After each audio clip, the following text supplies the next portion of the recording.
ఒకసారి ఒక 500 నోట్ని ఎంతమంది తీసుకుంటారో అడిగారు ప్రొఫెసర్. అడిగితే అందరూ చేతులు ఎత్తారు.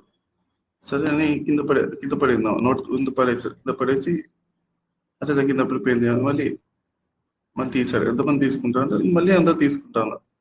నోటు కింద పడేసి బూటకాలతో మట్టి ఉన్న బూటకాలతో తొక్కాడు. దుమ్మంటిందన్నమాట.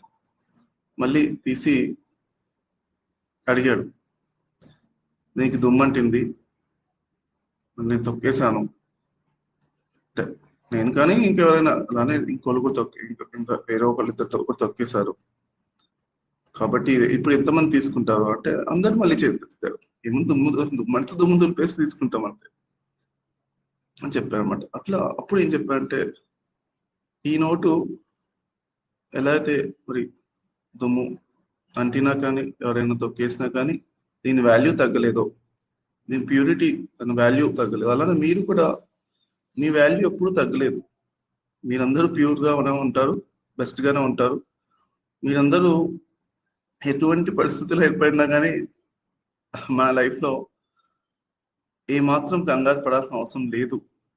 ఎందుకంటే ఏమాత్రము మన డివినిటీ వితిన్, మన ప్యూరిటీ కానీ మన వాల్యూ కానీ ఇది ఎప్పుడూ తగ్గలేదు. అది మనం అలా తగ్గిందేమో అనుకుంటా ఉన్నాం, అది ఇలా అయిపోయింది అలా అయిపోయింది అని ఆ జడ్జ్మెంట్స్ తీసేసేయండి. ఎప్పుడు మీ వాల్యూ ఎప్పుడు తగ్గలేదు. ఇంకా ఇన్ఫాక్ట్ ప్రతి క్షణము మీ యొక్క ఎక్స్పీరియన్స్ తోటి మీ యొక్క జ్ఞానంతో పెరగడం వల్ల మీ వాల్యూ పెరుగుతూనే ఉంది అని చెప్పారన్నమాట. సో ఫ్రెండ్స్, మన లోపల ఉన్న ఆ డివినిటీ వితిన్, ఆ గాడ్ వితిన్ ఎప్పుడు రికగ్నైజ్ చేస్తూ ఉండాలి. ఒక సెంటెన్స్ ఎప్పుడు కూడా ఉంటూ ఉండాలి. ఎటువంటి పరిస్థితులు భూమి మీద కావాలని రకరకాల సిచ్యువేషన్స్ మనం సృష్టించుకుంటూ ఉంటాం. అన్నిటినీ 100% ఎంజాయ్ చేయాలి. మాయ లోపల ఉన్న అప్స్ అండ్ డౌన్స్ ని ఆత్మస్వరూపంలో ఉన్న ఆనంద స్వరూపంతో ఎంజాయ్ చేస్తూ ఉండాలి. ఎప్పుడు కూడా ఆనందంగా ఎప్పుడైతే ఉంటుంటామో అప్పుడు మనం భగవంతుడి తత్వంతో ఎప్పుడు ఉంటున్నట్టే. ఒక ఫార్ములా క్లియర్గా శాస్త్రాల్లో చెప్పిన ఫార్ములా, మన లోపల ఉన్న ఆత్మ అంటే మనకు ఉన్న శక్తి ఎంత అంటే 1 సూర్య సమప్రభ అని చెప్తారు. సో ఒక సూర్యుని చూస్తేనే, అది కూడా ఎన్నో మరి కిలోమీటర్ల, లక్షల కోట్ల కిలోమీటర్ల దూరంలో ఉన్న సూర్యుని చూస్తే ఎంత ఎండాకాలం వేడిగా అనిపిస్తుంది, ఎంత శక్తివంతుడిగా అనిపిస్తున్నారు. అలానే మరి మన ఆత్మలో 1 సూర్య సమప్రభ శక్తి ఉంది. మనలోనే అంత శక్తి ఉంది. ఓకే, అంతటి శక్తి అందరి లోపల ఉంది. అది మనం రికగ్నైజ్ చేసి చక్కగా